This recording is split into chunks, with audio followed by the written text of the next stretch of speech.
Young Africans yaangukia pua CAS, dabi ipo pale pale.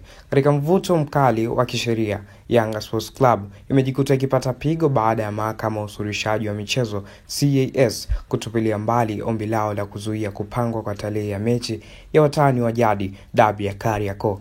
Yanga walikuwa wamewasilisha maombi wakitaka mechi hiyo isichezwe hadi pale rufaa yao kuhusu mchezo wa awali dhidi ya Simba itakaposikilizwa kikamilifu. Hata hivyo, CAS imetoa msimamo kuwa hakuna mamlaka ya kuzuia upangaji wa ratiba ya mechi na badala yake imetaka Yanga kuwasilisha kesi yao ya msingi katika shirikisho la mpira wa miguu Tanzania TFF. Pamoja na hilo, Yanga walikuwa pia wakiomba CAS iwape alama 3 na mabao 3 kutokana na mchezo wa awali waliodai Simba walikiuka kanuni, lakini mahakama hiyo haikubaliana nao. Kwa sasa, kwa kifupi, dabi ipo pale pale na mashabiki wakaya mkao wa kula. Hii ni Annual TV, usisahau kusubscribe, kulike na kucomment.